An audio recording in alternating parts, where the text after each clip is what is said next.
হয়ে গেছে। এদের সাথে রক্তের সম্পর্ক, এদের সাথে আত্মীয়তার সম্পর্ক, এদের সাথে আপনার রেহেমের সম্পর্ক, কারণ আপনার সন্তান ছেলে মেয়ে সব এই বিভাগ থেকে তৈরি হওয়া। কথা বলে না কেন? বাংলাদেশের আরো 7টা বিভাগে আপনি না বলতে পারতেন, রংপুরে বলার দরকার ছিল, কিছুই বলেননি। এই জন্যই ভয়ে পালিয়েছেন, কারণ রক্তের সম্পর্ক যারা ঠিক রাখে না, আত্মীয়তার সম্পর্ক যাদের ঠিক নেই, তাদের ভেতরে একটা অজানা ভয় আল্লাহ তৈরি করে দেয়। 2 নাম্বারটা আরো কঠিন, তাহমিলুল কাল্লা। হে আমার স্বামী, ভয় পাবেন না, আপনি তো মানুষের বোঝা বহন করেন, মানুষের বোঝা হালকা করে দেন। কিসের বোঝা? কষ্টের বোঝা, দুঃখের বোঝা, ঋণের বোঝা। আপনি মানুষের বোঝা হালকা করেন, আপনি ভয় পান কেন? কি করে গেলেন আপনি? এই দেশে লক্ষ কোটি কোটি টাকা বাইরে পাচার করলেন, এখন এই দেশে কোটি কোটি টাকা মানুষের মাথার উপরে ঋণ। ঋণের বোঝা দিয়ে গেলেন আপনি। কত কষ্টের বোঝা দিয়েছেন। 2024 সালের 5 আগস্টে এই যে 2780 জন মানুষ, একটা হিসাব পেয়েছি সরকারি জরিপে, 2780 জন এখনো হাসপাতালের বেডে কাতরাচ্ছে। কারো হাত নেই, পা নেই, কারো চোখ নেই, অন্ডকোষ উড়ে গেছে। এই মানুষগুলো তার বাবা মার কাছে, ভাই বোনের কাছে, পরিবারের কাছে, সমাজের কাছে, দেশের কাছে এটা বোঝা না। এই কথা বলছে না কেন? এই বোঝাটা দিয়ে গেলেন, আপনি তো চলে যাবেন স্বামীর বাড়ি, একটু আগে গেলে তো বোঝা তৈরি হয় না। আর আমরা এদেশে দেখতে পাচ্ছি, যারাই আমরা এদেশ থেকে বিদেশে যাই, তাদেরকে আমরা রেমিটেন্স যোদ্ধা বলি। কথা বলেন ঠিক কিনা? যারাই যায় তারা মাসে মাসে টাকা পাঠায়। আপনি 3 মাস গেছেন, একটা টাকাও পাঠাননি। আমরা চাই অন্তত 3 মাসে 90,000 টাকা পাঠান। পুরুষ মানুষের নাই বেতন বেশি, আপনার তো বেতন অর্ধেকও আছে। 3 মাসে আমরা 90,000 টাকা চাই। এই কথা বলে দেখেন। যারা ঋণের বোঝা, কষ্টের বোঝা, দুঃখের বোঝা মানুষকে দিয়ে যায়, তাদেরকে অজানা ভয় আল্লাহ তৈরি করে দেয়। আরো বাকি গুলো তো বললাম না, এত কিছু যারা দিয়ে গেছেন, নবীজির উম্মতে শামিল হওয়া তাদের জন্য সম্ভব না। এখানে মিথ্যা কথা যারা ছড়িয়ে আজ বিশ্বের মোড়লদের মন পাওয়ার চেষ্টায় আছেন, এই মিথ্যা বন্ধ হওয়া লাগবে। কারণ নির্বাচনের মাধ্যমে মানুষ নির্বাচিত হয়। 15.5 বছরে দেশে নির্বাচনই হয়নি। কথা বলেন ঠিক না? যারা দায়িত্বে আছেন আমরা আহ্বান জানাবো, যারা এখন দায়িত্বে আছেন, খুব তাড়াতাড়ি সম্মানজনক একটা সময় নিয়ে নির্বাচনের মাধ্যমে নির্বাচিত জনপ্রতিনিধির হাতে দেশটা তুলে দেন, তাহলে এই ষড়যন্ত্রগুলো সব বন্ধ হয়ে যাবে। আপনি দেখতেছেন না 2-3 দিন কিন্তু একটা কথা চলছে সারা বিশ্বে, এদেশটাকে এখন ডক্টর ইউনূসের নামে উনি চালাতে চাচ্ছে, যে উনি জঙ্গিবাদ উস্কে দিচ্ছে, এদেশ জঙ্গিবাদে ভরে যাচ্ছে। এদেশে যারা ইসলামপন্থী মানুষ, অন্তত এই দেশে যারা একামতে দিনের দায়িত্ব পালন করতে চায়, তারা যে অ্যাক্টিভ ভাবে একটু কাজ করবে, করবে কি করে? কিছু করলে এই শব্দটা বিশ্বের মোড়লদেরকে শোনাচ্ছে, এদেশে জঙ্গিবাদ পূর্ণ উত্থান হচ্ছে। বলেন নাউজুবিল্লাহ।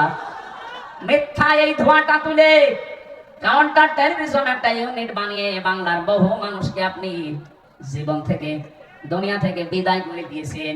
বিশেষ করে আয়না ঘরের নাম দিয়ে অধিকাংশ মানুষকে ওখানে নিয়ে মেরে ফেলতেন। রিমান্ডে যে সমস্ত মানুষকে নিয়েছেন, আমার সাথে যারা ছিল, কেউ 7 মাস, কেউ 8 মাস, কেউ 2 বছর পড়ে আছে, কেউ জানে না কি মামলা আপনাকে দিয়েছে। ও নিজেও জানে না, খালি শোনে যে আমার নামে নাকি জঙ্গি মামলা। জঙ্গি কি সে জানে না।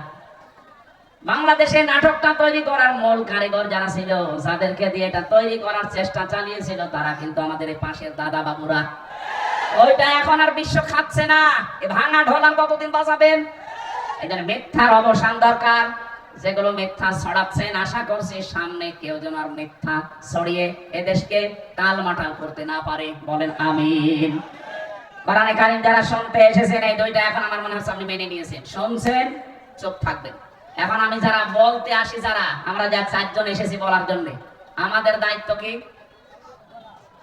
কোরআনে কারীম বলছে, কিতাবুন উনজিলা ইলাইকা ফালা ইয়াকুম ফি সাদরিকা হারাজুম মিনহু লিতুনযিরা বিহি ওয়া যিকরা লিল মুমিনিন। আল্লাহ পাক বলেন, হে নবী, কোরআনে কারীম যখন মানুষের কাছে প্রচার করবেন, এটা আমি আপনাকে দিয়েছি কেন জানেন? মানুষদেরকে সতর্ক করার সময় আপনার মনের ভেতরে যেন কোনো ভয় ভীতি কাজ না করে। এখানে কোরআন যে অন্তরে থাকে সে অন্তর থেকে আমার আল্লাহ ভয় তুলে দেয়। এখানে হারাজনের ব্যাখ্যা আছে দুইটা। এক নম্বরে কোরআন প্রচার করতে গেলে আপনার সামনে যারা আছে কোরআনের হক কথা শোনার পরে মানুষগুলো অনেকে না বুঝে মন খারাপ করতে পারে। এরকম মানুষ দেশে নেই? এই 15.5 বছর আরো বেশি ছিল। এখনো আছে অনেকেই কোরআনে কারিমের ভাষা কোরআন যেভাবে উপস্থাপন করা দরকার আল্লাহ যে ফোর্স দিয়েছে ওই ফোর্সে কথা বলতে গেলে ও বোঝে না, আন্দাজে মন খারাপ করে। 2 নম্বরে আবহমান কাল থেকে এমন এমন নিয়ম নীতি এই দেশে ইসলাম মনে করে অনেকে পালন করে আসছেন যেটা আসলে ইসলামে নেই। তার ভেতরে বহু ইবাদত এই বাংলাদেশ, ভারত আর পাকিস্তানে চলছে যেটা মানুষ বানিয়েছে। এই যে আল্লাহ বাদে কারো নামে জিকির করা জায়েজ নেই, অথচ সারা বাংলাদেশে এখন প্রায় আরম্ভ হয়ে গেছে আল্লাহর নামে মাঝে মাঝে জিকির করে মাঝে মাঝে বাবার নাম ছুড়ে দিচ্ছে। ইয়া আলী বাবা, শাহ আলী বাবা, কেল্লা বাবা, ফাতে বাবা, দয়াল বাবা, এই জিকির হয় না দেশে? যারা এই বিভ্রান্তিতে আছেন এখনই নিজেকে শুধরাবে। আল্লাহ বাদে কারো নামে জিকির করা জায়েজ নেই, এমনকি নবীজির নামেও জিকির হবে না। জিকির হবে আল্লাহর নামে, দরুদ হবে নবীজির নামে। আমি নাম ধরলাম না, বাংলাদেশে বহু মানুষ আছে, বিশেষ করে চট্টগ্রাম সিলেট বিভাগে আছে। এই মানুষগুলো আল্লাহর নামে কিছুক্ষণ জিকির করার পরে দেখা যায় শালি বাবা, ফতে বাবা, কেল্লা বাবা। কথা বলেন না কেন? আল্লাহ বাদে অন্য কারো নামে জিকির করা জায়েজ আছে। এমনকি আল্লাহকে ডাকার সাথে সাথে যদি অন্য কাউকে ডাকে তার ডবল আযাব হবে। সূরা ফুরকান 68 নম্বর আয়াতের প্রথমে আছে ওয়াল্লাযীনা লা ইয়াদউনা মা'আল্লাহি ইলাহান আখার। আল্লাহ পাক বলেন আমি আল্লাহকে ডাকে, আমার সাথে অন্য কাউকে যারা ডাকে, এরপরে আয়াতে আল্লাহ জবাব দিচ্ছেন ইযাফ লাহুল আযাব, তাদের আযাব হবে ডবল। কয়টা? জিকির করে সওয়াব হওয়া দূরের কথা, আরো গুনাহ হয়ে যাচ্ছে। আজকে থেকে আমলটা সংশোধন করে নেবেন। আমি সহ যারা এসেছি আল্লাহ আমাদেরকে আমলটা পুরো পাল্টানোর তৌফিক দেন, বলেন আমিন। দ্বিতীয় কথা হচ্ছে এই বানানো ইবাদতগুলো যখন মানুষ বিভিন্ন ধান্দায় করতে থাকে, হে নবী কোরআনে কারিমের প্রচার যদি আরম্ভ করেন ওইগুলো টিকবে না। ওই বানানো ইবাদত যখন টিকবে না ওই মানুষগুলো দেখবেন তখন আপনার প্রতি রাগ করবে, তেড়ে আসবে। وَإِذَا تُتْلَى عَلَيْهِمْ آيَاتُنَا بَيِّنَاتٍ تَعْرِفُ فِي وُجُوهِ الَّذِينَ كَفَرُوا الْمُنكَرَ। রব্বুল আলামিন সূরা হজের ভেতরে জানিয়েছেন যখন আপনি কোরআনে কারীম তেলাওয়াত করে তাদেরকে বোঝাবেন স্পষ্ট দলিল আর প্রমাণ দিয়ে, নবী আপনি দেখতে পাবেন ওই মানুষগুলো রাগ করে আপনার দিকে চোখ মোটা করে গরম দিয়ে তেড়ে আসতেছে। আমরা এতদিন দেখেছি অনেক আলেমের কাছ থেকে মাইক পর্যন্ত এদেশে 15.5 বছরে কেড়ে নিয়েছে। ও আলেমরা কি বাবার কথা বলতো? কথা বলেন। বহু আলেমের কাছ থেকে আমি মাইক কেড়ে নিতে দেখেছি, বহু আলেমকে স্টেজে উঠতেই দেয়নি। এই কথা বলেন না কেন? 1500 বছর আগে কাফেরদের চরিত্র আল্লাহ যেটা বলেছিলেন 1500 বছর পরে দেখলাম অনেকের সাথে এই চরিত্র মিলে যাচ্ছে। যার সাথে চরিত্র মিলবে তাকে তো সেই নামে ডাকা লাগবে। কথা বলেন না কেন? ওই জামানায় যারা কোরআন প্রচারে বাধা দিত তারা যদি কাফের হয়, এই 2024-এর আগ পর্যন্ত যারা কোরআনে কারিমে প্রচারে বাধা দিয়েছে এরা কি? আরো জোরে। কাফেরের সাথে আত্মীয়তা করা জায়েজ আছে? হ্যাঁ? যারা মরে গেলে কবরে দেওয়া জায়েজ আছে? জানাজা, এগুলো যদি আমরা একটু কড়াকড়ি করতে পারতাম এদেশে বহু মানুষ পরিবর্তন হয়ে যেত। আর এইভাবে যদি বাবা শাহজালাল সব হালাল চলে, আগামীতে যারা চেয়ারে বসবে তারা দেখবেন ডবল সালেম হবে। কথা বলেন না কেন? এই জন্য আমরা চাই এদেশে যারা অপরাধ করেছেন আপনাদের অপরাধ আপনারা মাফ করে নিন, যেভাবে মাফ চাওয়া দরকার। যার কাছে অপরাধ করেছেন তার কাছে স্বীকার করেন, তার ক্ষতি হয়ে গেলে ক্ষতিপূরণ দেন, এরপরে বলেন আস্তাগফিরুল্লাহ, আল্লাহ আপনাকে মাফ করে দেবে। কথা বলেন ঠিক কিনা? কিন্তু বাস্তবে আমরা উল্টা দেখছি। এত বড় অপরাধ করার পরে অনেকে দেখতে পাচ্ছি অনুশোচনা দূরের কথা, অনুতপ্ত দূরের কথা, এই মানুষগুলোর বৃদ্ধি আরো বাড়তেছে। মানুষ যখন জুলুম করতে করতে একেবারে শেষ পর্যায়ে পৌঁছিয়ে যায় তাকে আল্লাহ কয়েকটা জিনিস থেকে চিরবঞ্চিত করে দেয়। তার 1 নম্বরে আল্লাহ তাকে আর হেদায়েত দেয় না। ফেরাউন যখন ডুবে যাচ্ছিল ওই সময় কিন্তু স্বীকৃতি দেওয়ার রাস্তায় ছিল। ও বলেছিল আন্নাহু লা ইলাহা ইল্লাল্লাযী আমানাত বিহি বানু ইসরাঈল। আমি ঈমান আনলাম আল্লাহর উপরে, যার উপরে বানি ইসরাঈলরা ঈমান এনেছে। আনা মিনাল মুসলিমিন, আমি তো মুসলমান। এরপরও ফেরেশতারা আমাকে পানির ভেতরে চোবায় কেন? আল্লাহ তখন ডাক দিয়েছেন, আল আন, এখন।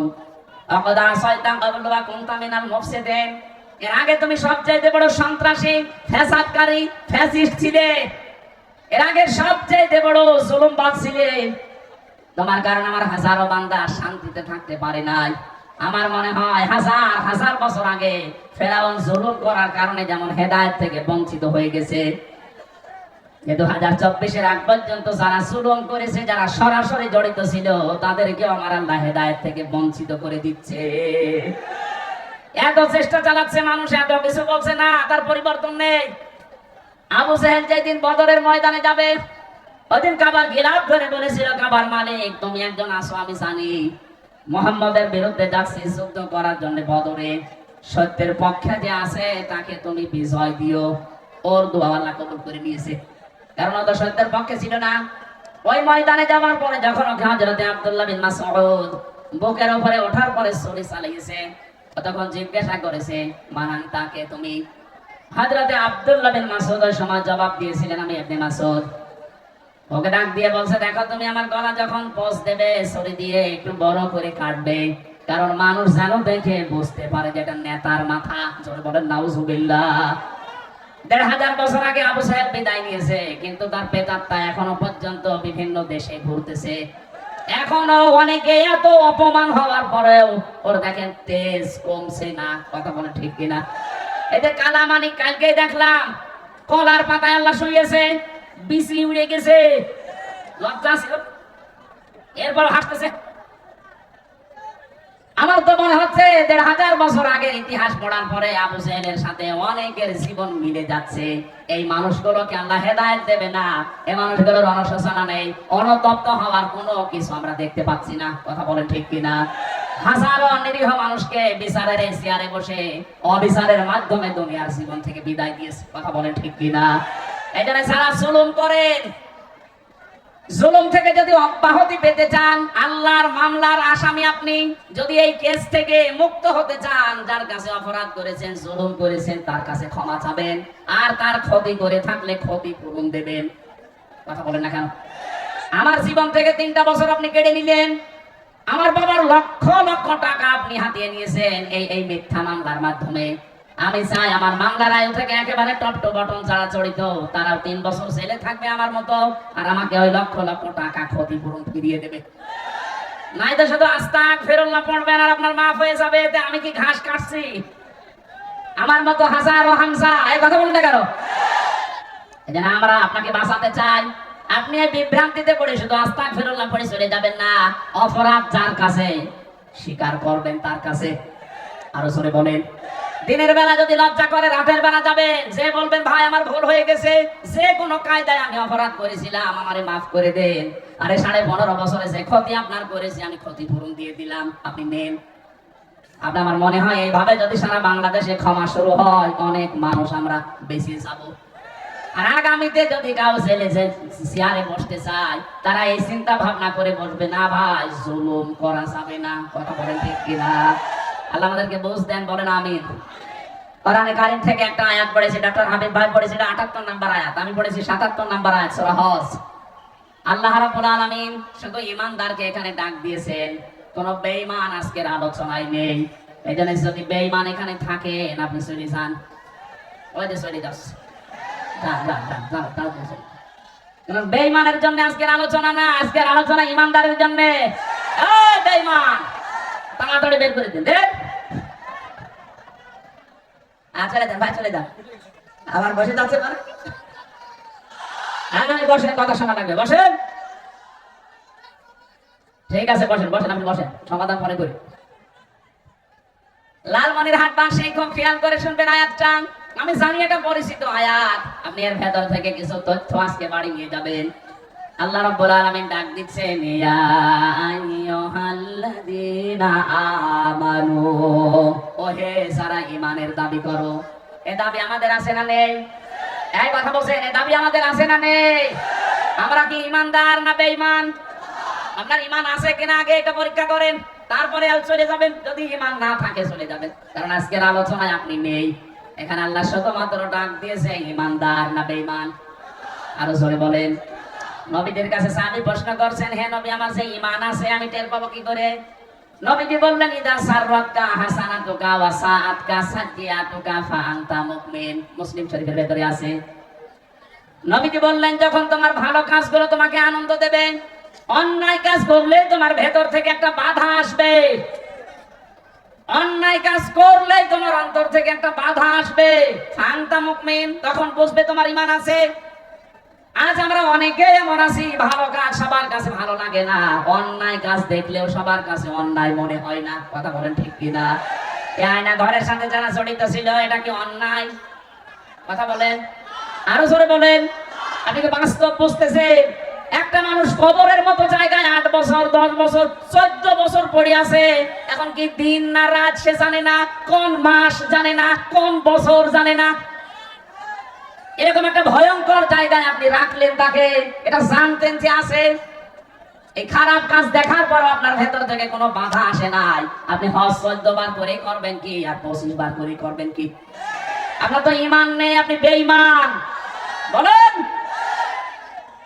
আমি মাঝে মাঝে রিমান্ডে যখন চিন্তা করতাম, আল্লাহ যারা দায়িত্ব পালন করে যায় এখানে, এরা যে আচরণগুলো করে, বিশেষ করে এই রিমান্ডে যারা দায়িত্ব পালন করে, এরা বাইরে যে সংসার করে কি করে, এই মানুষগুলোর কি বিবেক মরে গেছে? কি আচরণ করতো আলেমদের সাথে তারা? এখনো পর্যন্ত আমার বিশ্বাসে আসে না যে মানুষ এরকম করতে পারে। আল্লাহ রাব্বুল আলামিন তাহলে এই হাদিস দ্বারা আমরা যেটা বুঝতে পারলাম, ভালো কাজ দেখলে আনন্দ লাগবে, অন্যায় দেখলে কষ্ট লাগবে, তার ভেতরে ঈমান আছে। যার কাছে ভালো কাজ ভালো লাগে না, অন্যায় কাজ অন্যায় মনে হয় না, সে 5 ওয়াক্ত না 10 ওয়াক্ত নামাজ পড়লো, তার ঈমান নেই।